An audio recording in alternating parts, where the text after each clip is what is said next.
Hello, my name is Patrick Hastings, and I work in the Rare Book and Special Collections Division here at the Library of Congress.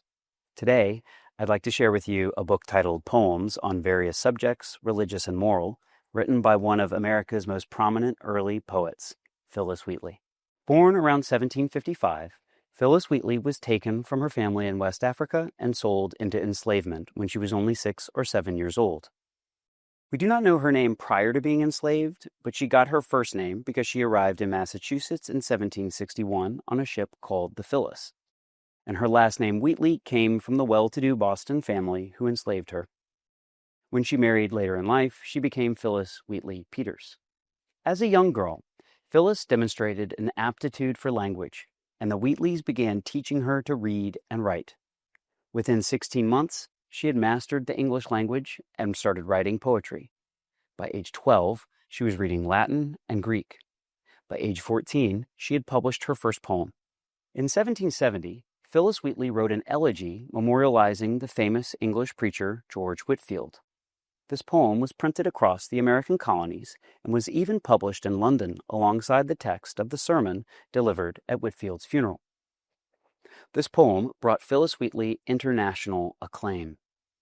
By 1772, she had composed 28 poems that she arranged together in a collection that she advertised for publication. Colonial printers were unwilling to publish Wheatley's collection, in large part because they doubted that an enslaved person could have written the poems. In response to the skepticism over Phillis Wheatley's authorship of the poems, Mr. Wheatley arranged an unprecedented meeting in Boston with 18 of Massachusetts' most prominent political, religious, and literary leaders impaneled to evaluate Phillis Wheatley's capacity to write these poems. This group of Boston elites included John Hancock, Samuel Mather, James Bowdoin, the governor, and the lieutenant governor of the colony. These 18 men together tested and examined Phillis Wheatley, who was still a teenager at this time. In the end, the panel was sufficiently impressed by Phillis Wheatley's remarkable abilities, and they formally affirmed that she was indeed the writer of these poems. Their attestation reads, "We whose names are underwritten do assure the world that the poems specified in the following page were, as we verily believe, written by Phillis, who is under the disadvantage of serving as a slave in a family in this town.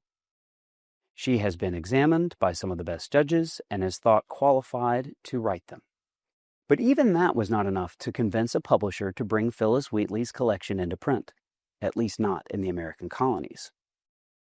In England, a countess named Selina Hastings had read and admired Phillis Wheatley's elegy for George Whitefield. Hastings presented Wheatley's poems to London printers for consideration, and Archibald Bell agreed to have the collection printed in 1773. Phillis Wheatley traveled to London to oversee the publication, and Selina Hastings introduced her to many prominent Londoners, including Benjamin Franklin, who was living in England at the time, and Frederick Bull, the Lord Mayor of London. Apparently, she was slated to meet King George III, but she left England to return to Boston before that meeting could occur. In addition to Wheatley's poems, the collection is distinguished by a frontispiece portrait of Phillis Wheatley that is attributed to an engraving artist named Scipio Moorhead, who was an enslaved man from Boston. Wheatley's Poems on Various Subjects is often cited as the first volume of American poetry to include a frontispiece portrait. Like the poems themselves, this portrait, made by an enslaved man depicting a black woman poised in the act of poetic composition, with an expression of thoughtful contemplation, was itself a clear refutation of the prejudiced views that had prevented Wheatley's work from being published in America. That experience of racism, however, did not dampen Phillis Wheatley's patriotism and her support for the cause of American independence. After the Boston Massacre, Wheatley was inspired to patriotic sentiments and wrote a poem about that event that unfortunately did not survive for us to read today.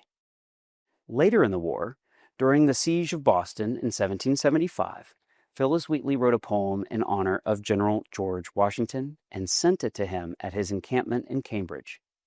This laudatory poem ends with this quatrain: Proceed, great chief, with virtue on thy side.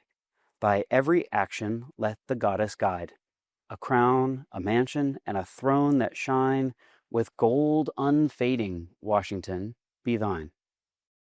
In presenting her poem, Phillis Wheatley writes to Washington that the fame of your virtues excites sensations not easy to suppress, and she closes by wishing your excellency all possible success in the great cause you are so generously engaged in. General Washington, who, to be clear, was an enslaver and likely missed the full understanding of the poem's celebration of freedom's cause, wrote a warm and respectful letter of reply to Phillis Wheatley.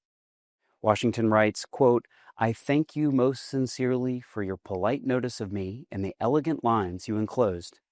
And however undeserving I may be, the style and manner exhibit a striking proof of your great poetical talents. If you should ever come to Cambridge or near headquarters, I shall be happy to see a person so favored by the Muses, and to whom nature has been so liberal and beneficent in her dispensations.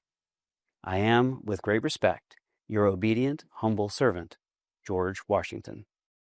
Historians are pretty sure that such a meeting did, in fact, occur between Phillis Wheatley and George Washington. We can only wonder who was left the more impressed. Thank you for joining me to explore this book by America's first poet of international acclaim.